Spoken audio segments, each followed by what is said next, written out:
안녕하십니까. 저는 무크랜드에서 민법을 맡고 있는 양민이라고 합니다. 오늘은 그 첫 시간으로요, 민법에 대한 소개 그리고 방향 이런 거에 관한 생각을 같이 공유해 볼까 합니다. 자, 민법이라는 과목은요, 저는 이렇게 한마디로 소개를 하고자 합니다. 여러 가지로 민법을 소개할 수 있겠지만 저는 민법을 이렇게 소개하고자 합니다. 민법은 밥이다, 이렇게 소개를 하려고 합니다. 혹자는 시를 밥이라고 소개한 시인도 제가 본 적이 있습니다. 정호승 씨는 그렇게 시를 소개하고 있어요. 시는 밥이라고요. 저는 민법을 밥이다, 이렇게 얘기하고자 합니다. 비근한 예를 통해서 한번 들어보면 근자에 굉장히 회자되는 내용 중에 하나가요, 가수 김광석 씨의 사망 이후에 그 유족 간에 심한 분쟁의 상황을 우리는 목도하고 있습니다. 그 배우자 되는 분하고 그리고 그 김광석 씨의 형님 되는 분하고 아주 치열하게 지금 분쟁을 하고 있습니다. 그 분쟁의 핵심적인 골격이 되는 이유는 뭘까요? 저는 밥 때문이라고 얘기합니다. 그리고 양쪽에선 변호사분들도 김광석 씨가 그리고 그의 자제분이 죽었다는 사망 사실은 동일한데 양쪽의 변호사가 얘기한 거는 전혀 다른 얘기를 하고 있죠. 그것도 사실은 밥 때문이라고 저는 얘기할 수 있습니다. 그래서 민법은 밥에 관한 얘기라고 저는 소개를 하고자 합니다. 그 밥에 관한 내용이 이 민법전 안에 소중하게 담겨져 있어요. 즉 밥에 관한 투쟁이자 고뇌의 산물이 민법전 안에 고스란히 녹아있다. 저는 이렇게 소개를 하고자 합니다. 그래서 민법은 다름 아닌 밥의 문제다, 이렇게 얘기하고자 합니다. 그 민법 조문이요, 대략 약 1100여 개 정도죠. 약 1100개 정도의 조문으로 구성이 되어져 있어요. 즉 우리가 먹어보아야 할 밥맛의 재료가 되는 것들이 약 1100개 정도의 조문, 그리고 그 조문으로 다 담아낼 수 없는 것들, 그 담아낼 수 없는 사안들은 대법원의 판결을 통해서 또 하나 재료가 또 하나 있어요. 그래서 민법의 주요 재료가 되는 것은 민법 조문 약 1100개 정도 되는 사안과 또 하나 대법원 판결문, 대략 한 700여 정도가 돼요. 700여 개 정도. 그래서 두 개가 우리가 먹어치워야 될 대상이 되겠습니다. 그러니까 앞으로 1년 정도 기간 동안 우리가 계속 해결해 나가야 될 민법의 주재료는 두 가지라고 제가 소개를 하고요. 그러면 우리가 공부해야 될 이 민법의 재료인 법전의 내용이 1100개 정도 되는데 그 법전의 내용을 요리하는 사람에 따라서 밥맛이 굉장히 다르게 우리한테 다가오게 됩니다. 그래서 밥도 똑같은 재료를 가지고 누가 요리하느냐, 셰프가 어떻게 요리하느냐에 따라서 밥맛이 달라지듯이 이 민법도 전혀 다른 맛을 낼 수 있다는 점. 저는 집사람하고 가끔 밥을 이틀 단위로 밥을 서로 나눠서 하고 있는데 밥에 관해서는 제가 좀 더 밥을 잘하는 것 같아요. 뭐 큰 차이는 없는데 물의 양을 조절하는 것에 따라서 밥맛이 약간 다른 것 같습니다. 근데 거꾸로 라면을 끓일 때는 저보다 집사람이 더 잘 끓여요. 왜냐하면 저는 물은 저하고 집사람하고 물의 양은 비슷하게 넣는데 저는 그 라면의 맛을 좀 더 내겠다고 거기다 부재료를 많이 넣거든요. 그러면서 라면 맛이 이상한 맛이 나요. 저는 제가 끓여놓고도 집사람이 끓인 라면 맛을 더 저는 개인적으로 좋아합니다. 바로 셰프의 그 요리 능력에 따라서 똑같은 재료임에도 불구하고 다른 맛을 내는 것처럼 민법도요. 이 민법도 이 밥맛이 강사의 재능에 따라서, 강사의 끼에 따라서 다른 맛을 낼 수 있다는 거죠. 제가 이 민법의 밥맛을 맛있게 맛깔나게 해드리는데 열과 성을 1년 동안 다하겠다는 약속을 드리겠습니다. 그리고 이번 기회에 말씀을 드리자면 원래는 민법 기본서를 통해서 강의를 이렇게 진행을 하는 것이 순리상 맞는데 민법의 기본서를 통해서 바로 들어가게 되면 민법 강의도 그리고 받아들이는 수험생도 이게 분량이 워낙 방대하기 때문에 밥맛을 채 느끼기도 전에 손을 놓거나 포기하는 수가 있어요. 그래서 민법을 기본서 들어가기 전 단계로 기초과정으로 입문과정으로 별개의 자료를 따로 뽑아가지고 그 부재료로 강의를 약 4주 정도에 걸쳐서 진행을 하고자 합니다. 그 점 양해를 하시고요. 12월 첫째 주가 되면 기본서가 출간이 돼서 기본서를 통해서 이제 정식 과정을 진행하도록 하겠습니다. 그래서 본 강좌는 이렇게요. 11월 한 달 동안은 기초 입문과정을 4주 동안 보게 되고요. 이거는 기본서가 아닌 강사님의 개인 자료를 가지고 진행을 하게 될 거고요. 그 다음에 12월, 1월 두 달에 걸쳐서 기본 이론이라는 과정을 만나보시게 될 거예요. 예, 밥맛의 아주 기본적인 재료가 되는 것들을 2단계에서 보시게 될 거예요. 그래서 전체적인 얼개를 한번 쭉 요 단계에 보시게 되고 그 다음 요 2월하고 3월 요 두 달에 걸쳐서 심화 이론. 예, 이제 민법의 내용이 깊이를 더하고 색깔을 더하게 될 거예요. 이때 민법의 참맛은 이때 나오게 될 거예요. 이때 어떻게 민법을 풀어가느냐, 밥맛을 어떻게 내느냐는 이때 정말 결정이 되어요. 저는 개인적으로 이 단계가 제일 중요한 단계다라고 소개를 합니다. 왜냐하면 시험 문제 지문도 이 단계에서 거의 80~90%가 소화가 되니까요. 즉 밥맛도요. 이 밥의 맛도 이때 다 결정이 됩니다. 밥이요. 불의 양에 따라서 다르고 물의 양에 따라서 다르잖아요. 그때 이 불의 양, 물의 양 조절을 이때 어떻게 해주느냐 이거에 따라서 맛이 결정적으로 좌우가 됩니다. 이 단계에 심혈을 기울여 주십사라는 부탁을 미리 말씀을 드립니다. 이 단계가 되면 이 단계 기본 과정과 심화 이론 과정이 되면 민법은 궤도에 어느 정도 올라섰다 이렇게 말씀을 드립니다. 그럼 남아있는 과정은 이때죠. 4월, 5월 이 두 달 동안 핵심 요약 과정을 거치게 됩니다. 이 요약 과정은요. 약 5~6개월 정도 공부했던 이론이요. 이 전체적인 이론을 정리하는 과정이죠. 요약 정리하는 과정이 되겠습니다. 근데 참고로 지금 미리 말씀을 드리자면 내년 늦게요. 이때 3월 달이나 아니면 4월, 5월에 이때 공부를 시작하시는 수험생들도 종종 계시거든요. 그런 수험생들 중에 이렇게 질문하는 경우가 종종 있어요. 나 이거 다 생략해버리고 여기부터 들으면 어떻습니까? 라고 다짜고짜 치고 들어오시는 분들 계세요.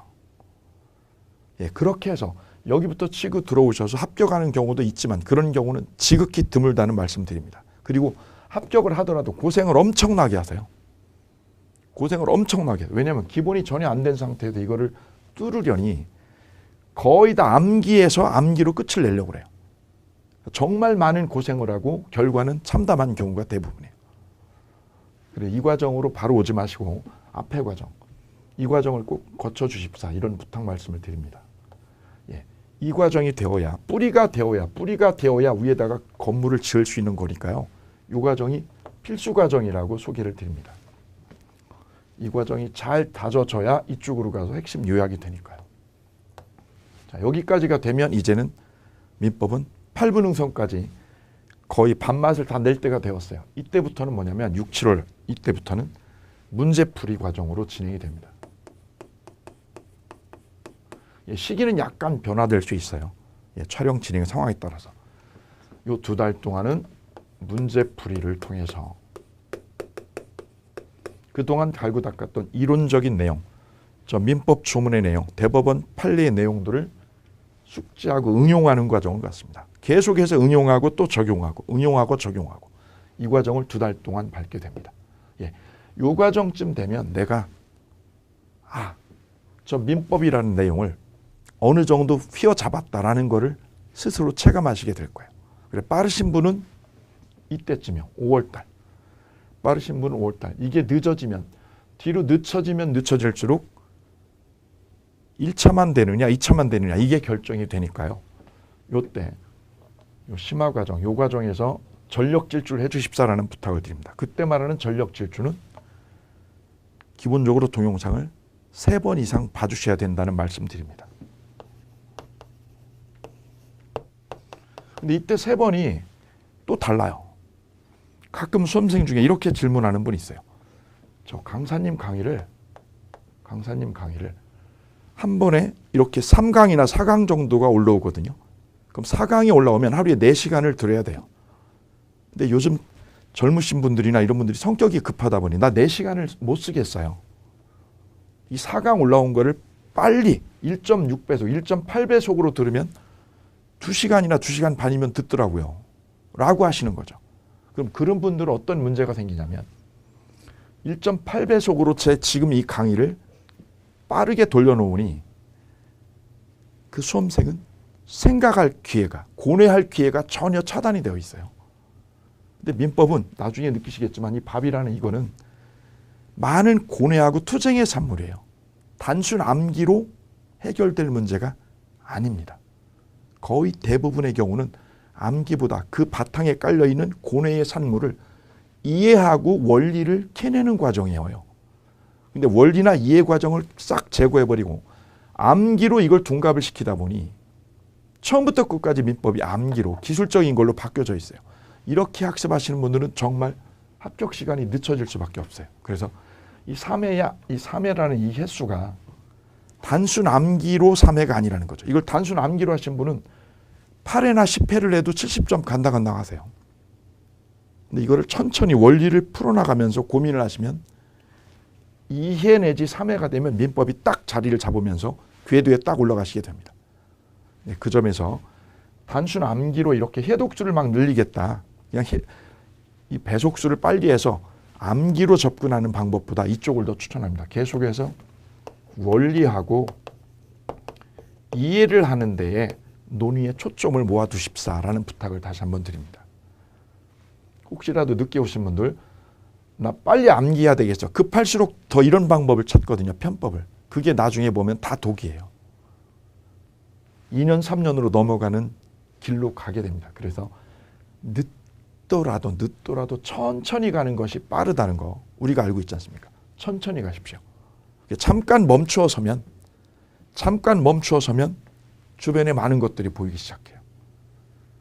근데 멈추지 않으면 옆에 좋은 풍경이나 옆에 좋은 재료나 좋은 방향성 있는 것들을 다 놓치게 되거든요. 그 점에서 빨리 가는 것보다 천천히 한 발짝씩 원리에 그리고 이해에 천착을 해서 나가시면 목표에 오히려 더 효율적으로 잘 도달할 수 있다는 말씀을 드리겠습니다. 그럼 나머지는요.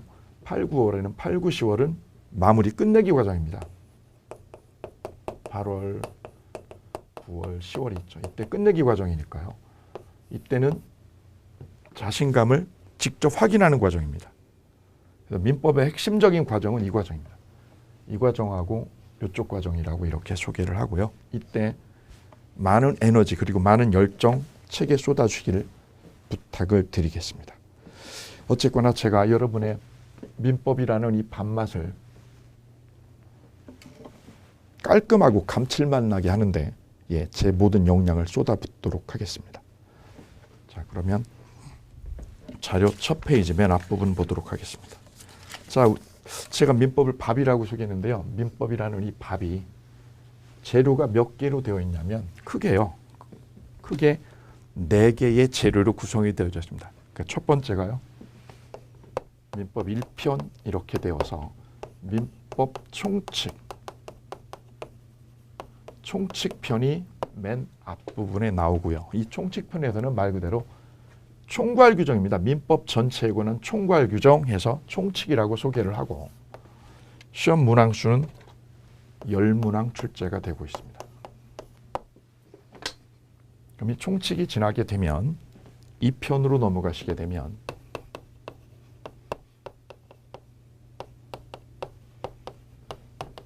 물권법이 나오게 되어요. 예컨대 내가 아파트를 매매로 소유권을 얻었어요. 지난주에. 그 소유권이라는 게 언제 얻어지느냐. 매매 계약을 체결하고 잔금까지 다 치르면서 등기를 내 앞으로 이전해 오면 아파트의 소유권이라는 물권이 나한테 넘어오게 되거든요. 그 물권 관계를 이 편에서 다루게 돼요.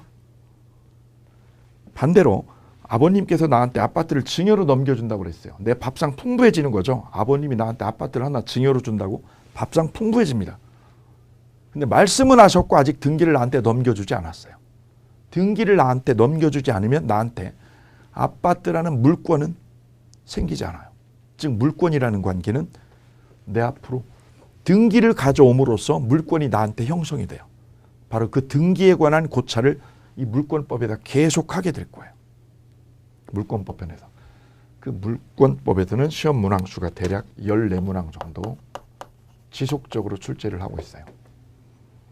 이 물권법이 끝나게 되면 3편으로 주제를 바꿔서 계약법이 나오게 돼요. 계약법, 소위 채권법이라고도 하고 계약법이라고도 해요. 자, 이 계약법은 우리가 일상적으로 너 계약서 썼어? 라고 할 때 이 계약, 그 계약과 동일한 의미입니다. 이 계약법에서는 10문항 정도 지속적으로 출제가 되고 있습니다. 마지막이 친족 상속편 이렇게 되어 있는데 이 친족 상속편은 우리 중개사에서는 시험 범위에 빠져 있어요. 그 자리를 누가 차지하고 있느냐? 민사특별법이 차지하고 있어요. 그래서 4편을 우리는 편의상 민사특별법 이렇게 4편이 자리를 하게 되고 그 특별법에서는 매년 6문항 정도가 지속적으로 출제되고 있습니다. 이 출제 비율은 거의 정해져 있습니다. 거의 움직이지 않는다는 점 참고로 하시고요. 그래서 민법이라는 밥상에는 총 몇 가지가요? 4가지의 재료가, 주재료 4가지가 올라있다. 이걸 기억해 두시면 되시겠습니다. 토탈해서 40문항이 되겠네요. 40문항. 40문항에서 60점이니까 24문항을 맞춰주시면 됩니다. 24문항. 그러면 60점으로 합격이 되시죠. 근데 1차 과목이 민법과 부동산 학개론 2과목이기 때문에 2과목을 묶어서요. 학개론하고 민법 2과목을 묶어서 도합 120점이 되셔야 합격이 되십니다.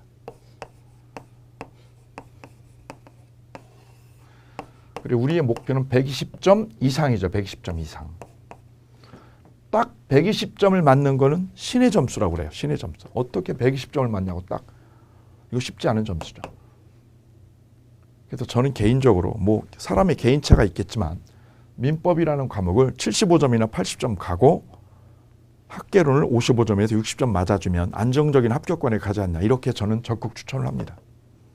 대부분의 수험생들도 그 전략을 많이 구사를 하고 있고요. 그래서 민법을 75점에서 80점 이상 가는 것이 우리의 전략적인 목표다. 올해 수험생 중에 민법을 딱 80점, 개론을 딱 정확하게 40점 때렸어요. 그래서 120점을 채우신 수험생 계세요. 올해 실제 합격생이에요. 이래도 합격되십니다. 단 이게 37점으로 내려가면 꽈락이기 때문에 꽝이죠. 2차는요. 2차는 1차가 이렇게 만약에 1차에서 이게 꽈락이 하나 있다. 이 밑에 37.5점이 하나 있어서 꽈락이 되면 이게 꽈락이 되면 2차는 아무리 많은 점수가 되어도 탈락입니다. 1차의 비중을 좀 더 두셔야 되는데 전략적으로 민법을 많이 사랑해 주십사라는 부탁을 드립니다. 제 올해 수험생 중에 민법 개론을 2개 다 100점 맞으신 분이 계세요. 민법 100점, 개론도 100점. 근데 이 수험생이요. 올 5월부터 모의고사를 치셨는데 모의고사 5월 달부터 계속 100점이에요. 민법 개론이 2과목이다. 계속 100점. 그것도 저희 사이트가 아니라 다른 쪽 사이트 모의고사를 갖다 문제를 갖다 줘도 똑같이 100점. 그러니까 일정 궤도 올라가면 점수는 내려오지 않습니다. 계속 응용만 하면 되니까 법 원리가 동일하기 때문에 응용만 하면 되기 때문에 다르지 않습니다. 또 하나 쇼킹한 얘기를 말씀드리면 이 수험생이요. 고등학생입니다. 그러니까 고등학교 2학년 때부터 이 중개사 민법 공부를 하기 시작했어요. 이게 제가 어떻게 해서 공부를 하게 됐어요? 그랬더니 우리 부모님께서 이걸 권했다고. 부모님이 무슨 일을 하시는데 부동산 하고 계십니다. 그렇다는 얘기는 그 부모님께서는 부동산으로 나름 일가를 이루신 거죠. 영역을 이루신 분입니다. 그래서 자신 있게 그냥 괜찮은 대학 가느니 이쪽 부동산 공부를 해라라고 적극 권장을 하신 거죠. 고등학생이 전국 수석을 이게 수석 발표를 하셨다면 이분이 무조건 1등이에요. 2차 과목도 세 과목 다 합쳐도 하나 이상 안 틀려요. 기가 막히게 공부를 열심히 하십니다.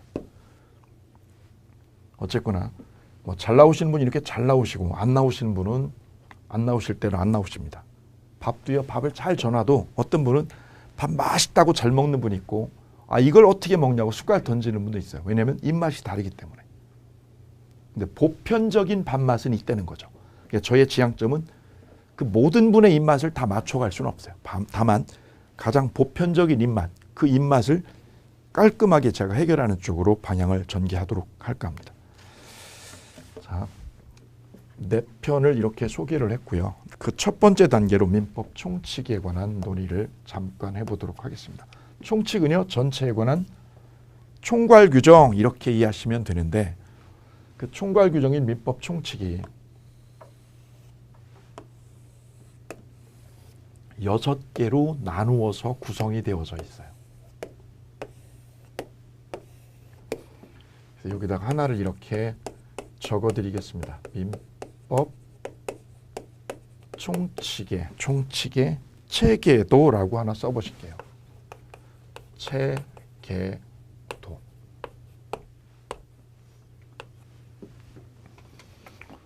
민법 총칙이라는 주제가 6개로 구성이 되어져 있는데 그 첫 번째가 권리의 변동에 관한 문제. 물론 원래 민법이 권리 변동 이전에 앞쪽에 중요한 것들이 몇 개 있는데 그 부분은 시험 문제의 출제 대상이 아니에요. 우리 중개사 시험은 민법 총칙 전체가 아니라 민법 총칙 중 103조부터요. 민법 103조부터. 그래서 1조부터 102조까지는 시험 범위가 아니라는 거예요. 권리의 주체나 권리의 객체에 관한 민법 1조부터 102조까지는 시험 범위에 빠지고 바로 이쪽부터예요. 권리 변동이 첫 번째로. 두 번째로요. 법률 행위 부분. 세 번째가요. 의사표시가. 네 번째가요. 법률 행위의 대리요. 대리라는 거는 우리가 일상적으로 접하는 내용 중에 하나예요. 나 계약을 하러 가는데 계약을 하러 갈 수 없는 상황이 생겼어. 내 대신 네가 가서 계약서 쓰고 와줘. 위임을 해서 계약을 대신 체결하게 하고 책임은 내가 지고 이걸 대리관계라고 그래요. 다섯 번째는 무효와 취소를 만나게 됩니다. 어떤 계약이 무효인 것이 있고요. 취소할 수 있는 게 있어요. 이게 달라요. 그 논의를 다섯 번째 하고 마지막에 총칙편의 마지막이 조건과 기한입니다.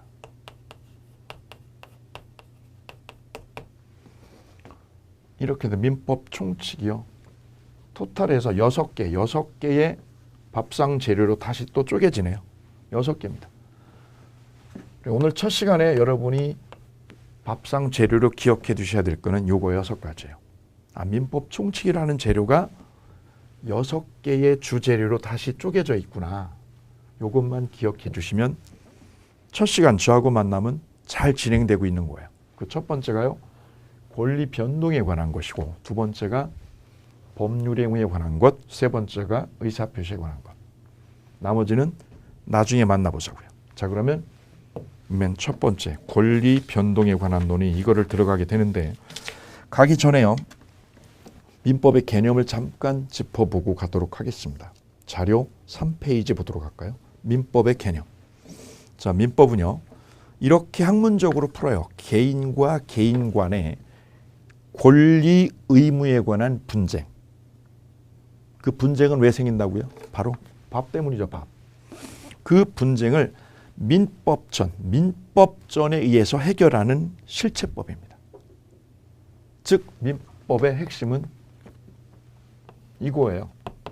개인하고 개인 간의 이 분쟁을 민법전으로 해결하자 이 얘기죠.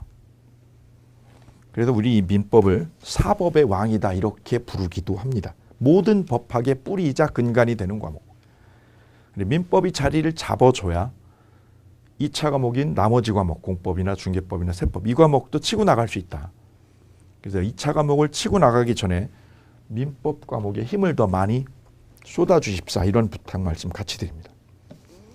자, 이렇게 민법 과목에 관한 소개를 하고 이어서 민법의 전체 구조가요, 이렇게요. 총칙편, 물권법편, 계약법, 이걸 채권법이라고도 소개를 했어요. 그 다음에 특별법편, 이렇게 나눠지죠.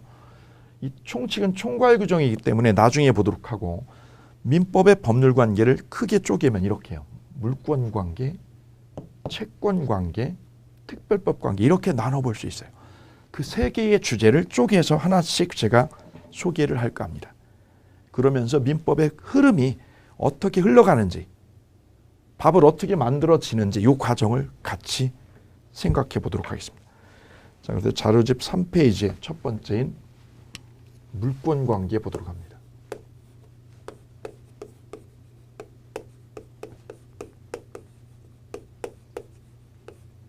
첫 번째는요, 물권 관계를 보실 거고요. 두 번째는 채권 관계를 만나보실게요. 뒤에서 하나씩 구체적으로 또 만나실 텐데 미리 전체적인 구조나 맛을 한번 잠깐 음미해 보자고요. 그 다음 세 번째는요, 특별법 관계.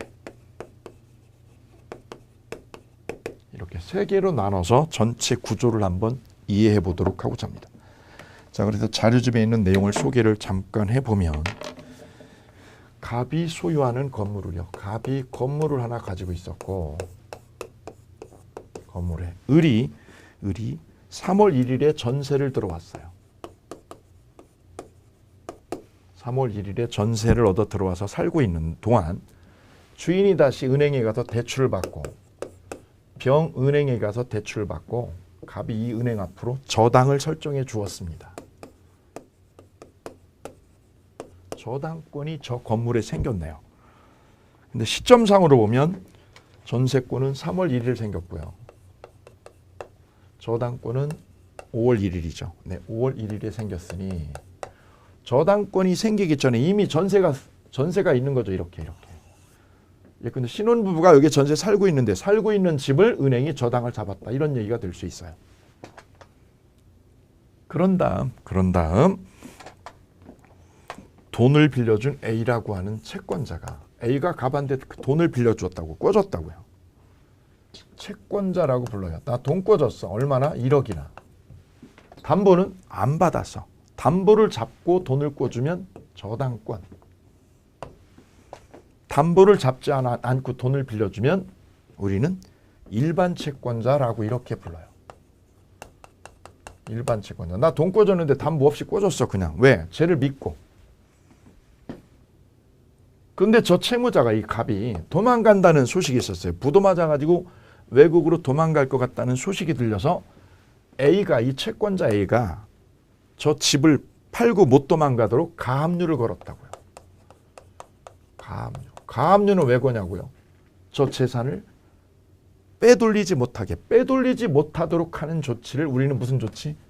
가압류 조치라고 그래요. 가압류 조치. 그래, 밑에 보시게 되면 뒷장에 가면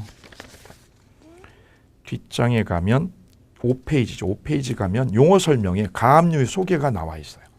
그걸 참고로 보아주시면 돼요. 너 가압류 왜 걸어? 제가 튀면 어떻게, 이 집 팔고 튀면 나 돈 하나도 못 받아. 그래도 못 튀도록 사람에다 거는 게 아니라 집에다가, 얘 살고 있는 집에다가 가압류를 거는 거예요. 누가? 일반 채권자가. 그래서 이 갑의 재산에 권리관계가 크게 세 개가 문제가 된 거죠. 전세권 관계, 저당권 관계, 채권자, 가압류 관계, 세 가지가요. 자, 여기서 물권이 몇 개가 있는지 볼까요? 물권. 갑은 이 건물에 대한 소유권이 있네요. 소유권, 이거 물권이에요. 등기가 되어 있었겠죠. 등기가 되어 있어야 됩니다. 갑 앞으로. 을도요, 전세권이라고 하려면 이 건물의 전세권도 마찬가지 등기가 되어 있어야 됩니다. 전세권 등기가 되어 있어. 등기되어 있어. 언제? 3월 1일 날. 그 다음 5월 1일 날 은행은 저당을 잡고 저당권도 마찬가지 등기가 되어 있어요. 그래서 이 물권은 특징이에요. 등기로 내 권리가 외부로 표시가 되어 있어요. 내 거야. 내 밥이야. 이거 내 밥. 내 전세권이야. 이거 내 전세권 내가 가지고 있어. 계약기간 동안. 은행도 이 건물에 대한 저당권을 가지고 있어요. 그래서 물권은 등기로서 공시가 되어 있어요. 공시가 되고 있다.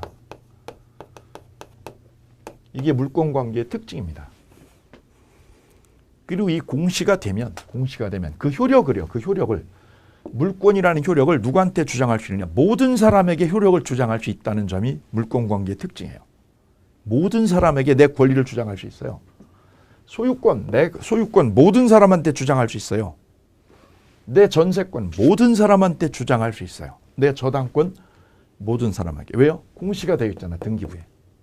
내 권리가 있다고 외부로 표시를 해놨으니까. 내 밥이라고. 이거 내 밥이라고 표시가 되어 있으니까. 그래서 소유자가 이 집을 매매로 팔거나 하면 매매로 팔았어 이렇게 해요. 주인이 바뀌었다 이렇게 해요. 주인이 바뀌어버렸다. 새 주인으로. 이 새 주인을 정이라고 할까요? 그럼 주인이 새로 바뀌면 여기 새 주인으로 바뀌게 되면 전세권은 어떻게 될까요? 이 집에 계속 살 수 있을까요? 나가야 될까요? 이 문제가 생기죠. 밥그릇 싸움이 생겨요. 이쪽은 나가라고 여기는 그냥 살겠다고. 이때 이 전세권이 물권이기 때문에 물권은 누구한테 돼요? 모든 사람에게 주장할 수 있는 힘이 생겨요. 나 못 나가. 왜? 물권이야. 나 물권이라서 너한테도 계약은 내가 갑이랑 했지만 계약은 저 주인이랑 했지만 네가 새 주인이라도 나는 이 권리를 너한테 주장할 수 있는 거야. 이걸 물권이라고 해. 물권. 그래서 이 전세권자는 새 주인, 을 입장에서 갑이 계약자고 이 새 주인을 뭐라고 할 수 있냐? 제3자라고 볼 수 있죠. 제3자에게 전세권자는 이 전세권이라는 권리를 주장할 수 있다고요. 주장할 수 있는 힘, 이 힘을 우리는 대항력이라고 불러주자고요. 대항력이 있다라고 얘기를 해요. 이 전세권을 계약자가 아닌 다른 사람에게도 제3자에게도 내 권리를 주장할 수 있는 힘, 그 힘을 우리는 뭐라고 부른다? 대항력이라고 부른다. 대항력이라고. 그래서 이 전세권자는 계속 살 수 있는 거예요. 나 못 나가. 내 밥그릇 지킬 거야. 내 밥그릇 지킨다고. 계약 끝날 때까지 나 못 나가. 왜? 물권이 있기 때문에. 나 물권이 있어서 너한테 주장할 수 있어. 그래서 이 저당권자나 이 가압류권자가 이 집을 경매를 해도요. 경매를 해도 이 전세권자는 계속 살 수 있는 힘이 있다. 살 수 있다. 뭐가 있기 때문에? 대항력이 있기 때문에. 거꾸로요. 거꾸로. 이 전세권이 만약에 뭐보다 늦었다면 저당권보다 뒤에 자리를 했다면 어떻게 될까요? 전세권이 저당권, 은행 저당권보다 뒤에 생겼다면 경매가 되면 이 저당권자가 경매하면 얘는 쫓겨나게 되는 거죠. 그래서 이 전세권이 앞에 있으니까 저당권보다 앞에 있으면 그냥 살아요. 대항력이 있어서. 이 집이 매매로 날아가든 뭐하든 살아요. 대항력이 있어요. 그런데 뒤에 있게 되면 은행의 저당권보다 뒤에 전세가 자리를 하면 경매하기 전까지는 산다. 경매 들어오기 전까지는 집에 눌러앉아 살 수 있다. 그런데 경매가 되면 저당권보다 뒤에 들어있는 전세권은 소멸해서 없어진다. 이게 우리 일상생활에서 자주 보는 사안이에요. 자, 그래서 그 사안에 관한 내용을 몇 가지 보면 갑소유 건물을 매매로 팔고 새 주인이 집을 인수한 경우 전세권자 을은요. 전세권자는 이 집에 계속 살 수 있는가 이사 가야 되는가 이렇게 물어줬어요. 계속 살 수 있다. 그럼 이 전세권자는 전세금, 내 전세금이 만약 1억이면 전세금을 받아가지고 이사를 가야 될 거 아니에요. 나갈 때. 누구한테 받느냐? 새 주인에게 받는다. 새 주인에게 전세금 받아가지고 나간다. 왜냐하니 얘가 새 주인이 이 집을 매매로 가져올 때, 매매로 살 때 전세 끼고 샀다. 우리는 이렇게 얘기를 하거든요. 전세금 끼고 집을 샀기 때문에 전세금을 빼줄 사람은 집주인, 원래 집주인이 아니라 새 주인, 바로 정이 되겠다. 그렇게 된 이유는 전세 끼고 집을 인수했기 때문입니다. 이렇게 우리는 일상적으로 얘기를 합니다.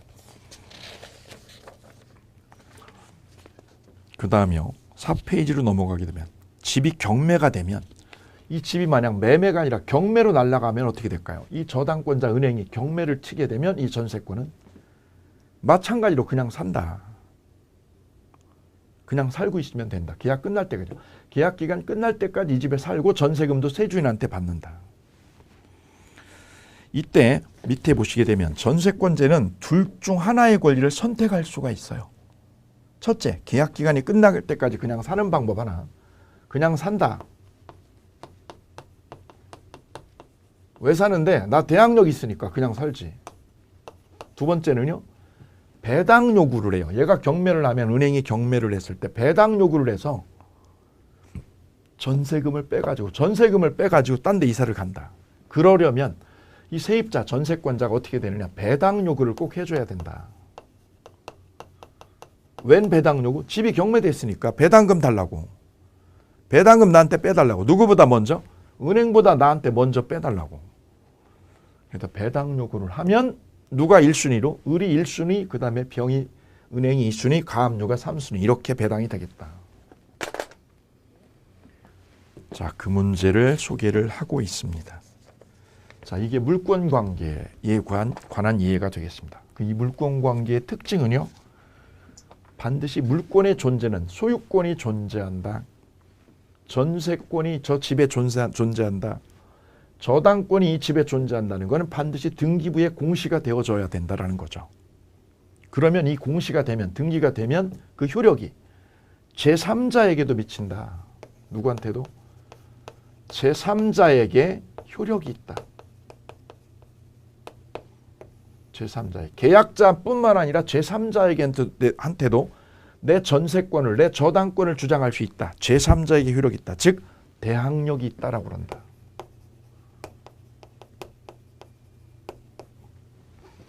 대항력 또는 혹자에 따라 이걸 대세효라고 그래요. 대세효. 세상 모든 사람한테 내 권리를 주장할 수 있으니까 대세효라고도 불러줍니다. 대세효. 그런데 채권 관계에서는 이거하고 논리 구조가 바뀌어져요.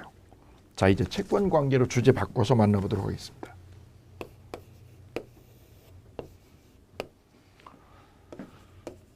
갑이 보유하는 땅을 을이 빌렸습니다. 땅을 빌려가지고 건물을, 여기다 공장을 올렸어요. 공장을.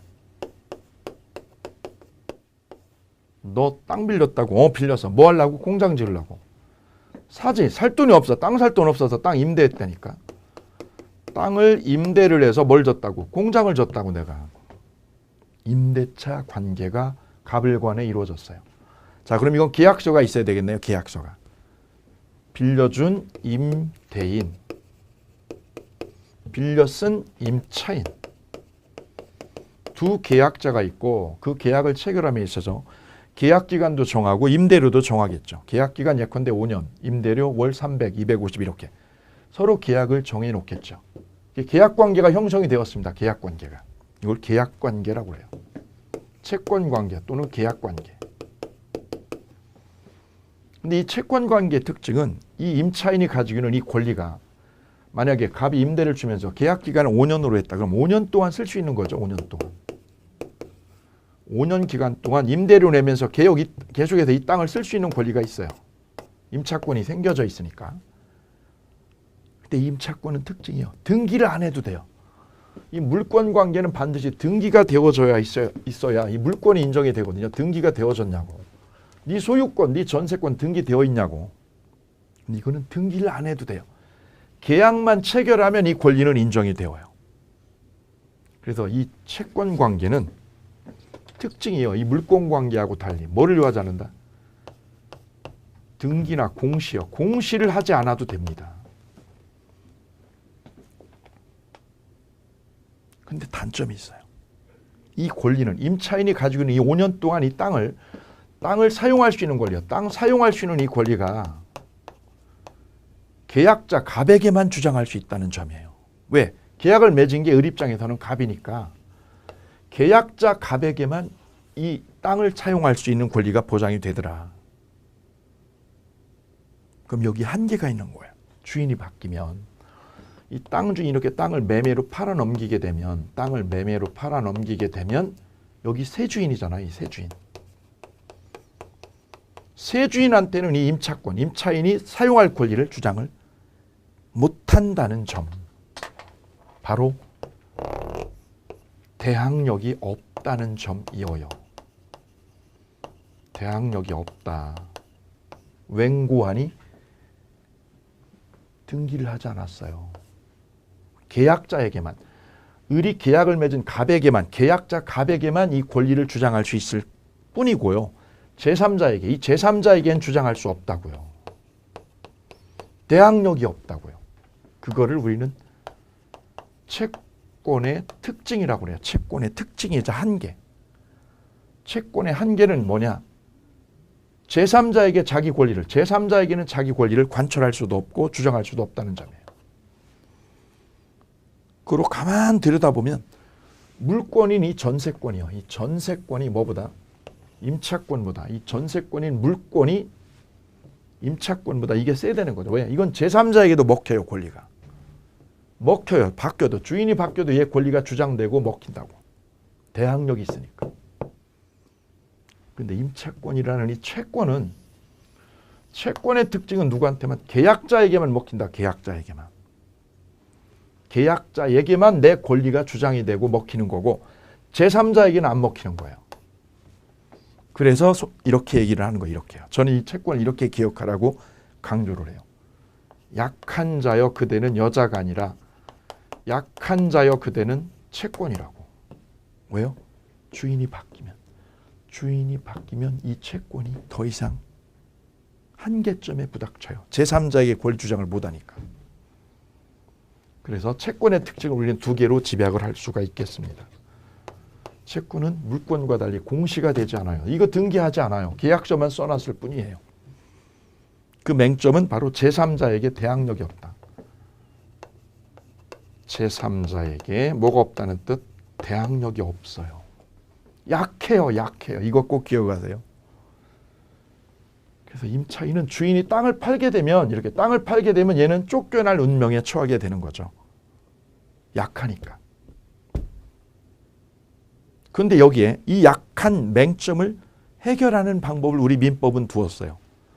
약한 자를 보호해주는 장치를 두었는데 그 장치가 뭐냐? 이 건물을, 공장 건물은 누가 지은 거냐? 임차인이 지은 거죠. 이 공장 건물을 등기를 해놓으면, 건물을 자기 앞으로 등기를 하면 제3자에게 대항할 수 있는 힘을 주었어요. 이분이 약하니까 이 약한 자를 보호하기 위한 장치로 공장에다가 등기를 해둬라. 건물 등기를 해둬라. 그러면 대항력을 부여합니다. 그래서 방법이요. 약한 채권을 보호하는 방법이 생겼다. 대안이요. 대안이. 그 대안이 뭐냐? 두 가지다. 두 가지. 등기를 하는 방법. 등기를 하는 방법. 아니면 이게 건물이면, 건물 임대차면 주민등록을 해라. 저기다.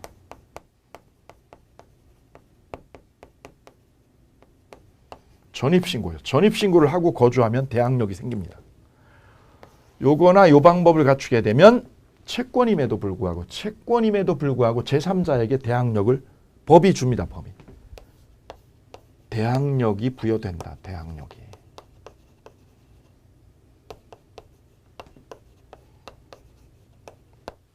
자, 그게 바로 이 특별법 관계에서 볼 거예요. 특별법 관계. 자, 지금 채권인 임차권은 계약자에게만 자기 권리가 먹히고 3자에게 이 권리가 안 먹힌다고 그랬죠. 그런데 그럼 이 임차인은 아주 약한, 불안정하고 약한 약점이 노출되어 있어요. 주인이 바뀌면 쫓겨날 운명에 처하니까. 이분을 보호하는 장치를 우리 민사특별법에, 특별법의 장치를 마련해 두었습니다.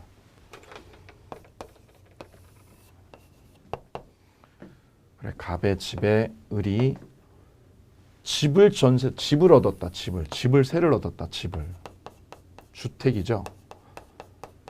주택을 임대를 얻었을 때 그 임차인이 주택에 인도와 주민등록, 인도하고 주민등록을 마치면, 인도라는 뜻은 무슨 뜻이냐? 거주를 하면 돼요. 거주.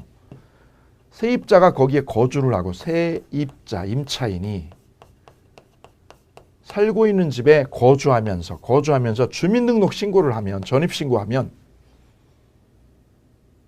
원래 임차권은 채권이지만 대항력이 생긴다.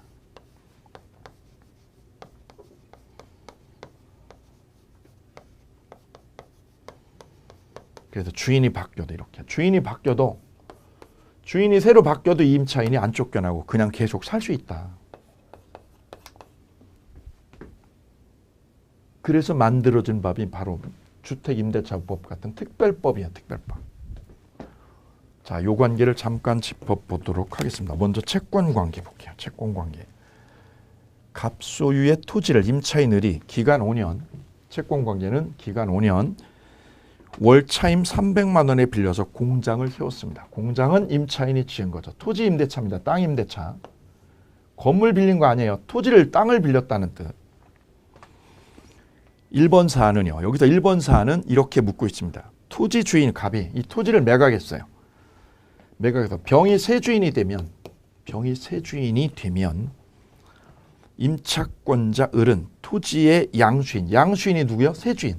이 새 주인을 양수인이라고도 불러요. 새 주인이라고도 부르고 양수인. 근데 새 주인이라는 표현보다 우리 법학에서는 이 표현을 즐겼어요. 양수인이라는 표현. 바뀐 주인을 양수인. 양수인에게 임차권을 주장하느냐? 못하더라. 임차권은 왜냐? 채권이기 때문에. 계약자에겐 주장을 해도 제3자에게는 주장할 수 없다. 그거를 우리는 뭐가 없다고요? 대항력이 없다. 이렇게 얘기했어요. 대항력이 없다. 같이 데려가실까요? 대항력이 없다. 이 표현 익숙해지시고 음미를 꼭 해주셔야 됩니다. 채권이라는 거는 계약자에게만 주장하는 거지 제3자에게 주장 못하는 거야. 왜? 네가 약하기 때문에. 그게 1번 사안이 되겠고요. 그 다음 2번 사안은 참고로 읽어봐 주시면 되겠습니다. 생각하셔도 되고요. 패스하셔도 되고 나중에 보도록 하고요. 다음 특별법 관계. 갑소유 건물을 임대해 놓아 임차인 을이 보증금 1억 5천에 1년 계약으로 빌리고 주민등록을 마치고 거주하고 있습니다. 보증금 얼마냐면 1억 5천입니다. 전세요, 임대요? 1억 5천이면 전세요, 임대요? 이 문제입니다. 이 문제 먼저 짚어주셔야 돼요. 자, 세를 놓는 계약은 우리가 두 가지로 나눠져요. 두 가지로. 세는 월세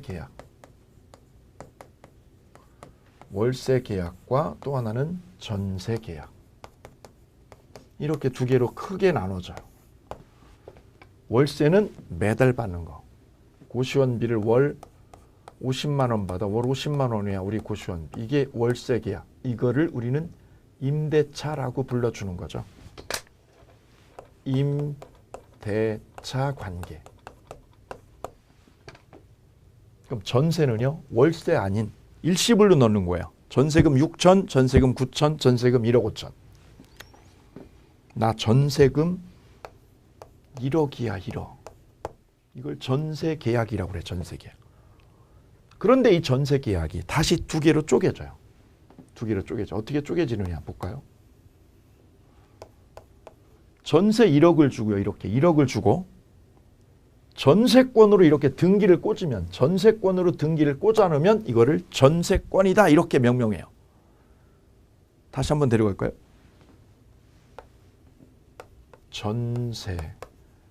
전세권으로 뭘 꽂아놓으면 등기를 꽂아 놓아줘야 돼요. 등기를 하면 이걸 우리는 뭐라고 불러줘요? 전세권이다라고 불러요. 전세권이다. 물권이 탄생한 거죠. 왜? 등기가 되어 있으니까요. 그런데 우리 입법자는요. 이 민법을 만든 입법자는 1950년도에 이 민법을 만들 때 입법자는 계약은 월세하고 전세 이 두 가지만 생각을 했어요. 이렇게 월세 받는 거, 전세권 등기하는 거 두 가지만 예상을 하고 입법을 했어요.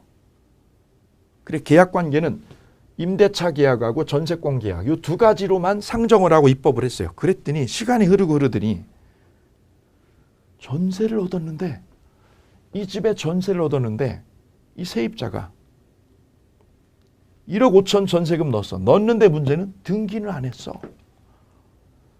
등기는 안 해놓고 살고 있어. 그럼 얘 임대니 전세니? 라는 문제에 봉착을 했어요. 얘 임대요 전세요? 임대라고 하려면 월세가 들어가야 되는데 월세가 없는데 그냥 1억 5천이 다예요. 1억 5천. 월세 없잖아요. 그럼 임대 아니죠. 임대라고 할 수 없어요.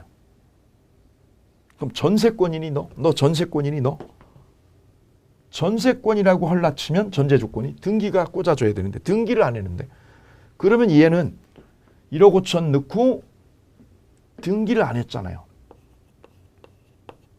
등기를 안 하고 대신에 뭐를 한 거냐면 대신에 얘가 주민등록을 했어. 주민등록을. 등기는 왜 안 했니? 주인이 등기해 주는 거 싫대. 전세권 등기해 주는 거 싫대. 세금 노출된다고 싫대. 그래서 등기를 안 하고 대신에 뭐만? 주민등록, 전입신고하고 확정일자만 받았네. 이런 전세가 우리 실생활에서는 압도적으로 많더라는 거죠. 전세가. 이런 전세가. 그럼 이런 전세. 등기는 안 되어 있으나 전세금 1억 5천으로 한꺼번에 넣었어요. 이걸 전세권이라고 할 수 있느냐? 없더라 이거지. 왜요? 등기를 안 했으니까. 등기를 안 하면 물권인 전세권이라고 부를 수 없다는 거죠. 그럼 우리 생활에는 이런 사람들이 많은데 압도적으로 많은데 등기한 이런 사람보다 등기 안 하고 이렇게 안 하고 등기 안 하고 이렇게 전세금 1억 5천, 전세금 6천, 전세금 9천 이렇게 사는 세입자들이 너무나 많은데 이런 사람들이 법의 보호를 못 받는 상황에 처하게 됐어요.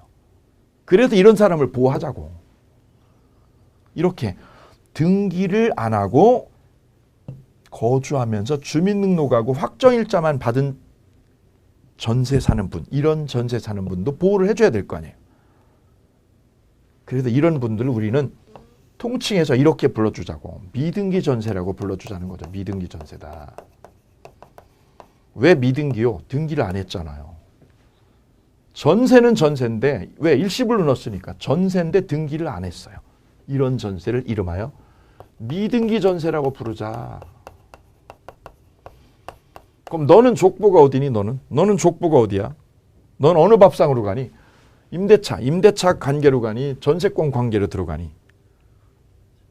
얘는 임대차 아니에요. 월세 아니잖아. 월세 아니잖아요. 전세권 아니잖아요. 제3의 중립지대입니다. 저는 엊그제 뉴스를 보면서 깜짝 놀랐어요.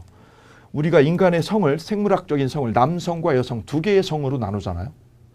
근데 독일에서는 엊그저께 놀라운 판결을 했어요. 연방헌법재판소에서 인간의 성은 남성과 여성과 제3의 성이 있다는 거죠. 바로 이것도 제3의 성이에요. 미등기 전세는 우리 입법자가, 우리 민법 만드시는 분들이 입법자가 전혀 예상을 못했던 새로운 제3의 성이에요. 중성인 거죠. 중성. 임대차도 아니고 전세권도 아닌 중성, 제3의 성이죠. 근데 얘네들이 우리 일상생활에 너무 많은 비중을 차지하니 얘네들을 보호하자. 그래서 만든 법이 바로 주택임대차보호법이에요. 특별법인 주택임대차보호법을 만들어서 전입신고를 하면 살고 있는 집에 거주를 하면서 전입신고를 하면 주인이 바뀌어도 주인이 이렇게 바뀌더라도 이 새 주인 집에 그냥 살아. 왜? 대항력을 준다니까. 등기했어 안 했어? 등기 안 해도 대항력 줘. 뭐만 하면? 주민등록을 하면. 그래서 이런 세입자, 미등기 전세로 사는 세입자들도 주택임대차보호법. 자, 여기 용어를 잘 보셔야 되는데 임대차라고 하려 치면 월세가 들어가야 되거든요. 얘는 월세 아니거든요. 월세 아님에도 불구하고 뭐처럼? 임대차처럼 어떻게 하자? 다뤄주자 이거죠. 임대차보호법에 규제를 받아라 라고 이 특별법에서 규정을 해놓았어요. 그래서 이 사각지대에 있던 이 미등기 전세 세입자들이 이 법 때문에 이 법에 의해서 이제는 보호를 받고 있다는 점. 주인이 이렇게 바뀌더라도 이 세입자가 이것만 갖춰놓으면 새 주인 집에 그냥 눌러앉아 살 수 있다. 경매가 돼도요. 이 집이 경매가 돼도 이게 돼 있으면 주민등록이 돼 있으면 새 주인 집에 그냥 살 수 있다. 보증금도 새 주인한테 받아갈 수 있다. 그래서 이 세입자가 미등기 전세지만 보호받는 장치가 이거에 의해서 확보가 되었다.